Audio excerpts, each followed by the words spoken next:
아니라. 아멘. 할렐루야. 우리 옆 사람 함께 인사 나누겠습니다. 오늘도 수고 많이 하셨습니다.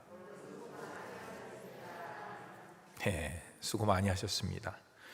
지난주 설교를 요약하면 이렇습니다. 하나님이 보낸 유다 선지자, 그때 이제 베델 선지자가 나오고 유다 선지자가 나오지 않습니까? 유다 선지자가 베델 제단을 여로보암이 베델 제단을 쌓지 않습니까? 베델 가단에 그 베델 제단을 규탄합니다. 그랬을 때 이 예언은 여로보암이 죽은 지 300년 이후에, 그렇죠?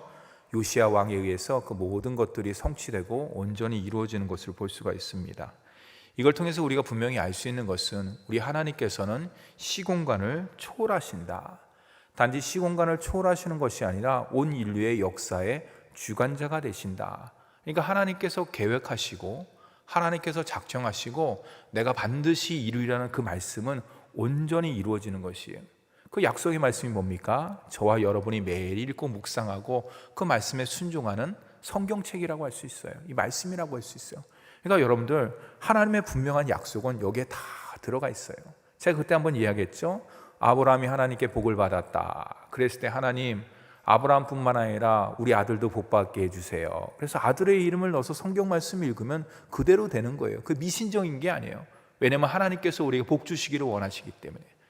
이 말씀은 우리에게 그냥 준 게 아니라 그냥 말씀 읽고 좋은 말씀이다, 윤리적 말씀이다, 도덕적 말씀이다, 귀한 말씀이다, 그냥 그런 게 아니에요. 이 말씀 따라서 복 받으라는 거예요. 말씀 행함으로 복 받으라는 거예요. 말씀 묵상함을 통해서 하나님께서 하나님의 자녀에게 허락하신 모든 복을 말씀을 통해서 받으라. 말씀을 붙잡고 말씀을 의지하고 말씀에 온전히 나갈 때, 순종해서 나갈 때 모든 복이 임한다는 것을 꼭 기억하시고 날마다 말씀 가운데 나가는 저와 여러분이 되기를 간절히 바랍니다.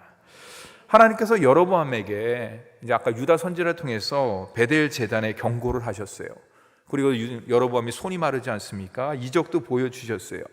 그 이유는 뭐냐? 너 하나님 앞에 까불면 너 이렇게 되는 거야. 그렇지 않아요, 여러분들.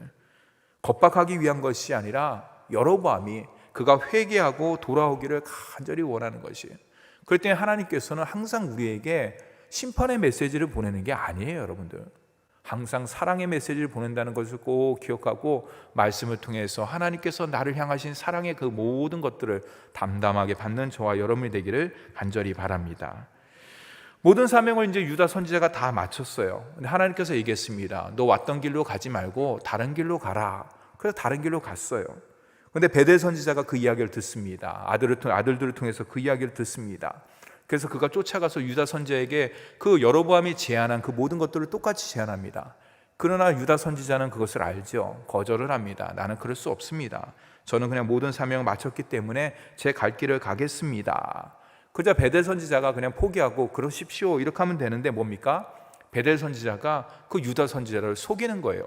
성경에는 왜 베델 선지자가 유다 선지자를 속였냐? 그 의미가 뭐냐? 그 이유가 뭐냐? 그런 것에서는 1절 얘기를 안 하고 있어요. 베델 선지자가 나쁜 사람이네, 선지자인데 거짓말을 얘기해, 사람을 속여, 이 사람 큰 벌을 받을 사람이네, 그런 거는 한마디로 이야기를 하고 있지 않아요. 오직 성경에서 포커스를 두는 것은 유다 선지자에게 포커스를 두는 것이에요. 여러분, 베델 선지자가 한 말은 간접적인 말입니다.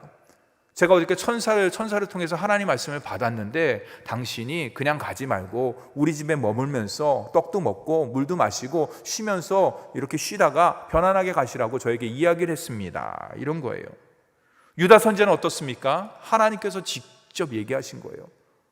너 베델과 단의 제단에 가서, 베델 제단에 가서 여로보암이 지금 제단 앞에서 제사를 하고 있는데, 분향하고 있는데 그것을 규탄해라.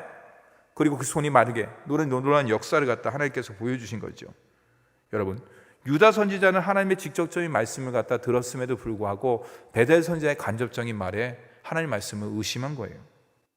우리가 이런 상황이라면 어떻게 됐을까요? 제가 지난주에 얘기했죠. 나 같으면 하나님께 물어본다. 그게 바른 거예요. 그게 지혜고 그게 구원이라고 할 수가 있는 것입니다. 베델 선지자의 말을 듣고서 혹시 의구심이 생길 수가 있죠. 그렇죠. 왜 그러? 하나님께서 또 이렇게 방향을 바꿀 수가 있으니까. 어저께는 이렇게 얘기했는데 오늘 이렇게 말할 수도 있는 것이니까. 하나님의 마음이 들쑥날쑥한 게 아니니까. 그럼 의구심이 생긴다 그러면 어떻게 됩니까? 당연히 하나님께 직접 말씀을 받았기 때문에, 하나님과 영적으로 소통하는 선지자이기 때문에 하나님께 무릎을 꿇고, 하나님, 이 베델 선지자가 이렇게 이야기를 하는데 하나님 제가 어떻게 행동하길 원합니까? 라고 물어봐야지 그게 바로 선지자다운 모습이고 하나님의 자녀다운 모습이라고 할 수가 있어요. 하지만 유다 선지자는 어땠습니까? 하나님께 묻지 않았어요. 여러분 지난주에 말씀을 쭉 읽어보셔서 알겠지만은 하나님께 그것을 묻지 않았어요. 결국에는 뭡니까? 우리가 하나님의 귀한 자녀로서, 여기서 유다 선지자는 하나님의 자녀라고 할 수 있죠. 선택받은 백성입니다. 하나님이 특별히 눈에 들어오는 귀한 자녀라고 할 수가 있어요. 그렇죠. 하나님의 귀한 자녀로서 하나님의 말씀을 읽고 듣고 묵상하는 것 대단히 중요합니다. 그러나 우리가 지난주에 영적인 교훈을 갖다 좀 더 깊이 살펴본다 그러면 읽고 듣고 그것도 중요하지만 더 중요한 것이 있다는 것이에요. 그게 뭡니까? 하나님 말씀을 읽었다 그러면, 하나님 말씀을 들었다 그러면, 하나님 말씀 내가 깊이 묵상했다 그러면 그 말씀을 붙잡고 나아가야 된다. 온전한 믿음이 필요하다는 것이에요. 그 붙잡고 나간다는 게 뭡니까? 순종이에요. 하나님께서 우리에게 원하시는 것은 그 말씀을 듣고 있는 것보다 더 중요한 게 뭐냐면 하나님의 귀한 자녀로서 이 땅 가운데 하나님 말씀 붙잡고 순종하는 것을 우리 주님께서 가장 원하시고 가장 기뻐하신다는 것이 바로 지난주의 설교의 요약이라고 할 수 있어요. 사랑하는 효자님께 성도 여러분, 하나님 말씀을 많이 읽으십시오. 많이 들으십시오. 인터넷 방송을 통해서 여러 설교자의 목소리를 통해서 여러 설교자를 통해서 많이 들으십시오. 그리고 또한 설교를 통해서 또한 말씀을 통해서 깊이 묵상하시기를 바랍니다. 근데 더 중요한 건 뭐냐면 그 말씀이, 하나님의 말씀이 내 심령 가운데 깊이 뿌리 내려야 되는, 거기에는 뭐가 필요하냐? 온전한 믿음이 필요한 거예요. 믿음은 하나님의 선물입니다. 우리가 말씀을 읽고 들을 때마다 함께 기도해야 될 내용은 뭐냐? 하나님, 저에게 이 말씀에 대한 믿음을 주시옵소서. 성령님, 이 말씀에 대해서 내가 온전히 순종할 수 있는 그런 환경, 지혜, 길, 능력을 더하여 주시옵소서라고 기도하면서 나가는 우리 효자동교회 모든 성도가 되기를 주님의 이름으로 축원합니다. 오늘 말씀은 영적 교훈을 한번 살펴볼게요. 베델 제단의 경고와 이적과 유다 선지자의 죽음에도 여전히 여로보암은 어떻습니까? 마음을 돌이키지 않아요. 아까 얘기했죠? 사랑의 메시지를 우리 하나님께서 계속 보내셨는데 그것을 거절한다 그러면 어떻습니까? 여러분, 하나님께서 이제 심판할 수밖에 없어요. 드디어 이제 여로보암의 집을 갖다 하나님께서 심판하는 내용이 오늘 우리가 읽은 내용이라고 할 수 있습니다. 그 첫 번째 심판이 뭐냐? 여로보암의 아들을 병이 들게 합니다. 1절 말씀 함께 읽겠습니다. 1절 말씀입니다. 시작. 저기서 그때라고 붉은색으로 제가 밑줄을 쭉 걷는데 그때는 어느 거냐? 앞의 내용이에요. 유다 선지자가 베델 제단에 가서 경고를 하고 이적을 보이고 하나님의 사랑의 메시지를 받으십시오. 하나님께 돌아서십시오. 여로보암 회개하십시오. 근데 그 모든 징조를 다 무시를 해버렸어요. 그때 어떻게 됩니까? 아들이 병이 듭니다. 이런 생각을 해보세요. 여로보암은 한 나라의 북이스라엘의 왕입니다. 왕권을 강화시키고 정치적, 경제적, 문화적, 종교적 모든 것들을 강화시켜야 되는 것이 왕의 역할이고 사명이라고 할 수가 있어요. 근데 잘 나가고 있는데 아들이 시름시름 앓습니다. 병이 듭니다. 여로보암의 생각이 어떤 생각이 들었을까요? 야, 이건 왕권강한 측면에서 엄청난 안 좋은 징조가 생기는 거예요. 물론 많은 아들이 있었겠죠. 나중에 우리가 끝까지 읽었지만 20절에 나답이 그를 이어서 왕이 됩니다. 그러나 그런 걸 떠나서 아들이 시름시름 앓는다는 것은 왕권 강화 측면에서는 그렇게 좋은 모습은 아니죠. 근심이 될 수밖에 없는 것이에요. 위기의식을 느낄 수밖에 없는 것이죠. 여로보암이 이제 자기 위기의식을 느낀 나머지 자기 아내에게 이야기합니다. 저 실로에 가면은 아히야라는 선지자가 있다. 그가 르호보암과 여로보암이 있을 때 여러분 아시죠? 두 조각은 르호보암 왕에게 주고 옷을 찢어갖고 자기 옷을 찢어갖고 10조각을 하나님의 명령을 받아서 여로보암에 줍니다. 그 선지자가 실로에 있는 것이에요. 이 사람은 신령한 선지자니까 당신 그 실로에 가서 아히야라는 선지자가 있는데 그에게 가서 이 아들이 어떻게 되는지 물어보십시오. 근데 그 오늘 말씀에 보면은 4절 말씀에 보면요, 아히야는 나이가 많아 눈이 어두워 보지 못하더라라고 상황을 설명하고 있습니다. 그러나 여러분 어떻습니까? 하나님께서는 아히야가 눈이 어두웠지만 그 모든 상황을 다 아히야에게 알려줍니다. 여로보암은 자기 아내를 변장시킵니다. 알아채지 못하게. 그리고 상황 가운데서도 아히야는 나이가 많아서 제대로 볼 수가 없어요. 눈이 어두워 잘 보지 못합니다. 이쯤 되면은 아하, 여로보암과 그 아내가 아이야를 충분히 속일 수도 있겠구나. 속일 수 있습니다. 그러나 여러분 어떻습니까? 하나님의 눈은 어떨까요? 아이의 눈은 속일 수 있습니다. 그러나 하나님의 눈은 어떨까요? 하나님의 눈은 절대로 속이지 못한다는 것이 오늘 말씀의 중요한 메시지 중에 하나라고 할 수가 있어요. 그리스도인은 무엇이냐? 여러분, 우리가 하나님의 눈 밖에 있는 사람이 아니에요. 죄송하지만 우리끼리 얘기지만은 하나님의 눈 밖에 있는 사람은 저 세상 사람들이라고 할 수 있습니다.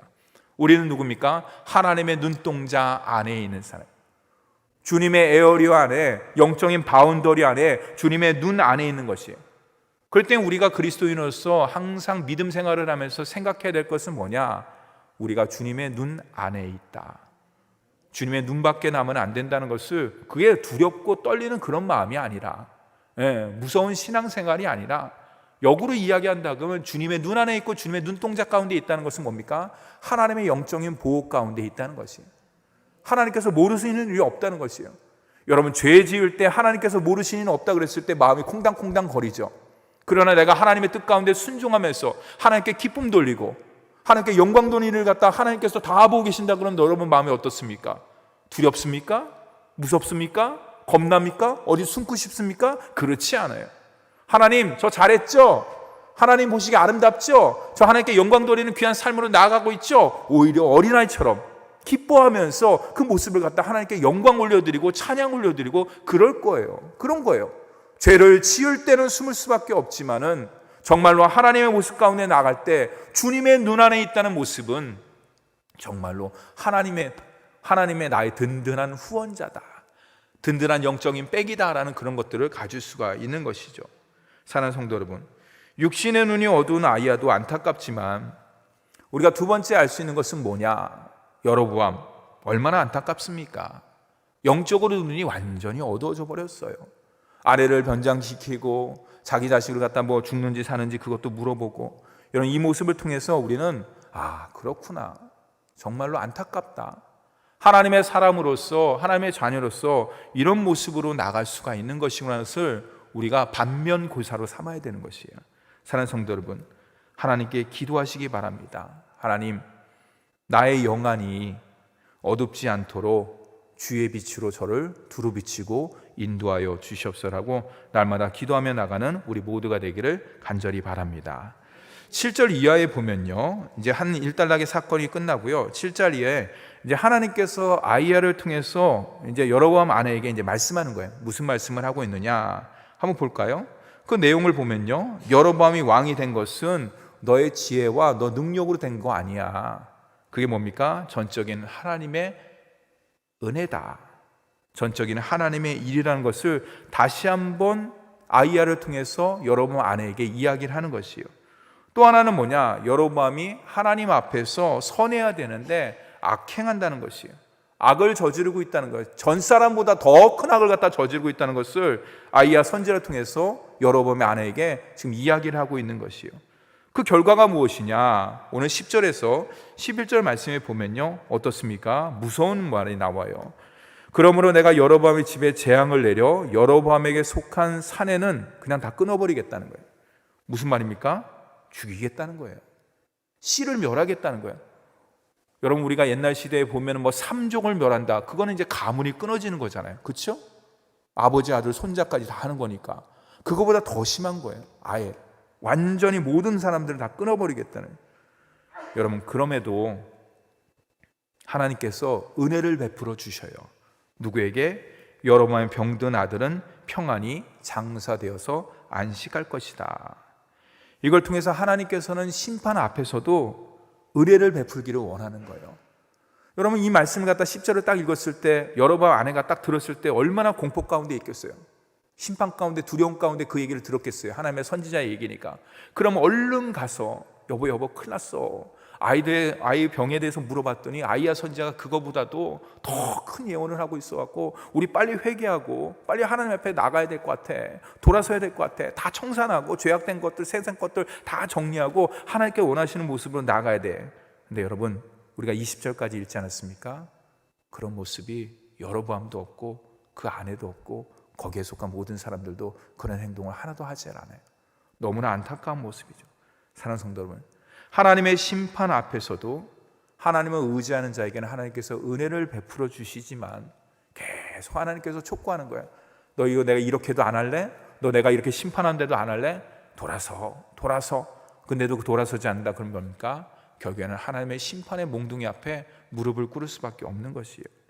14절에서 여로보암을 대신해서 이스라엘 왕을 세우겠다고 주님께서 말씀하십니다. 14절에 여호와께서 이스라엘 위에 한 왕을 일으킨다. 이게 뭐냐? 아까 20절에 여로보암 대신에 이제 나답의 아들이 왕이 되는데, 나답의 반역을 일으킨 것이 뭐냐면 바하사예요. 그래서 나답 다음에 바하사가 왕이 되는 것이에요.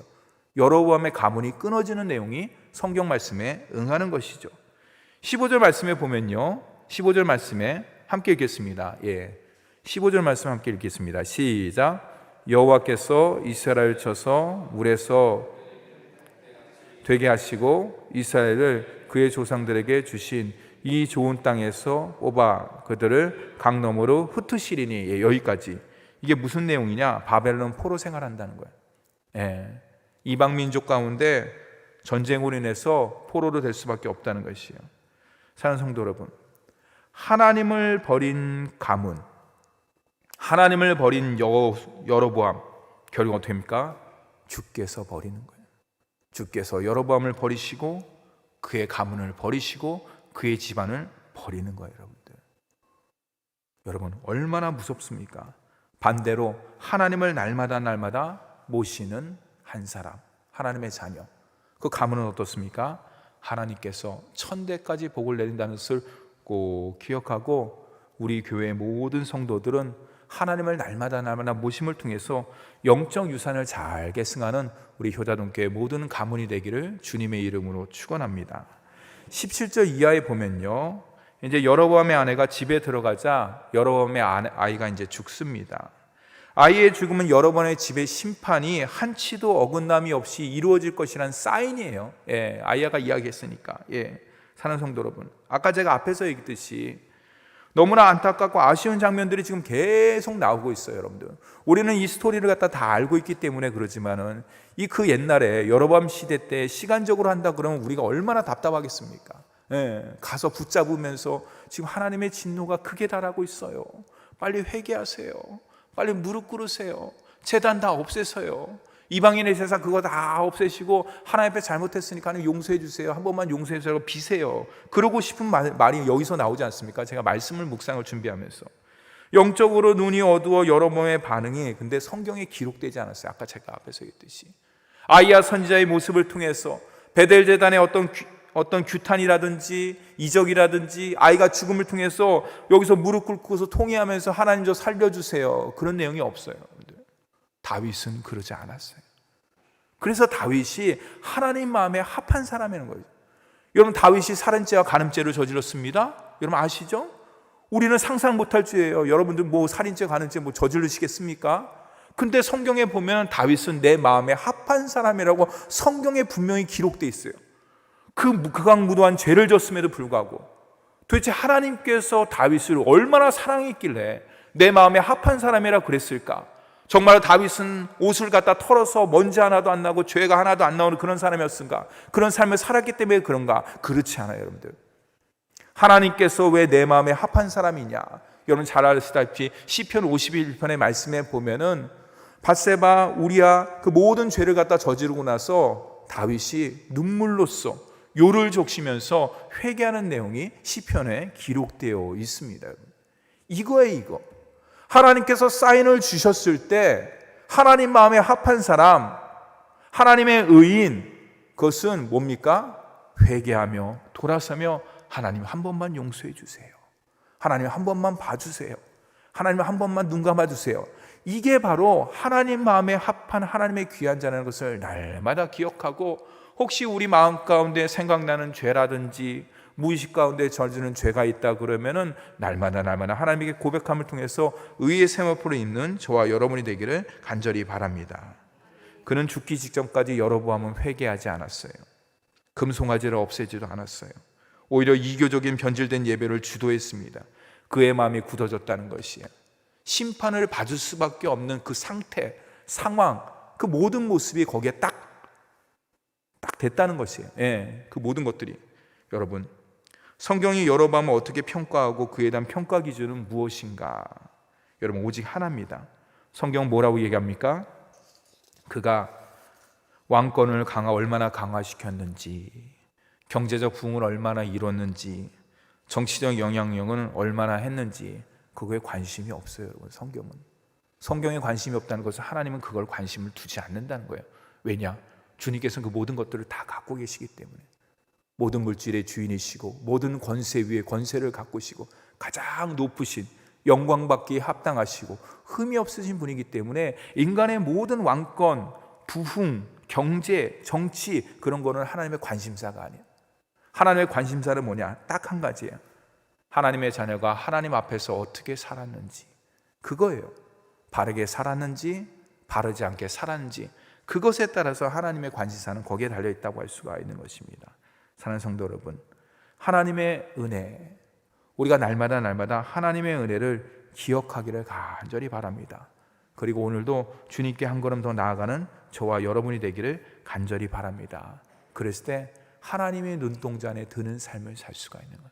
하나님의 눈동자 안에 들면요, 우리 주님께서는 빛 가운데 거신 빛이기 때문에, 빛 가운데 거하시는 주님이기 때문에 찬송가에 같이 날마다 빛 가운데로 나아가는 복된 삶으로 인도함 받는 줄 믿으시기 바랍니다.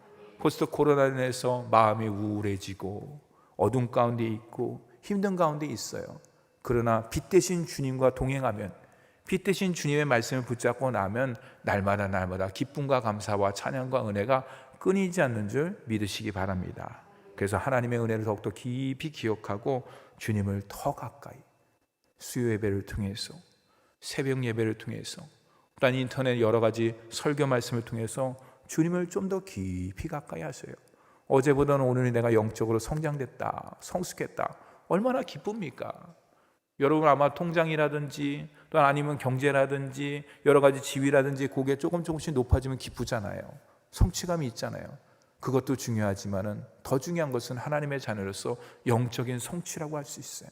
어제보다는 오늘 내가 하나님 앞에 좀 더 나은 것 같다. 아니야, 내가 뒤로 간 것 같아. 하나님 붙잡아 주세요. 성령님 인도해 주세요. 어제보다는 오늘 내가 말씀 가운데 순종하면서 몸부림쳤어요. 주님은 다 아셔요, 여러분들. 저는 몰라요. 여러분들이 말씀을 붙잡고 몸부림쳤는지 세상 가운데 어떻게 사는지 죄송하지만 저는 몰라요. 그러나 주님의 눈동자는 다 알아요. 주님은 다 아셔요. 내가 말씀 가운데 살았는지 에라 모르겠다. 말씀 그거 옛날 말씀인데 내가 뭐 그 말씀 붙잡고 산다 그래갖고 내 삶이 뭐 특별히 변화되겠어? 주님 다 아셔요. 그런 말씀 붙잡고 끙끙거리면서 나갔을 때, 제가 오늘 말씀을 갖다 묵상을 하는데, 이 설교 준비하면서 말씀을 묵상하는데 어느 칼럼에 이런 얘기가 있더라고요. 하나님의 자녀로서 고난받고 있습니까? 그것은 역으로 이해한다면 내가 하나님께 사랑받는 증거입니다. 맞다. 내가 하나님의 자녀로서 이 땅 가운데 고난을 복음에서 고난받고 있고 힘들다 그러면 그것이 하나님이 나를 사랑한다는 또 다른 사인이라는 것을 거기에 이야기하고 있더라고요. 그렇습니다, 여러분. 하나님의 은혜를 좀 더 깊이 기억하고 주님의 말씀 가운데 한 걸음 한 걸음 나가셔요. 달릴 필요도 없어요. 달리다가 힘들어요. 영적으로 심장마비 걸릴 수 있어요, 우리는. 그러니까 천천히 한 걸음 한 걸음 나가셔갖고 주님께서 주시는 온갖 복을, 건강도 누리시고 물질도 누리시고 삶도 누리시고 마음의 평안도 누리는 우리 모든 효자노교회 성도가 되기를 주님의 이름으로 축원합니다. 우리 함께 기도하겠습니다.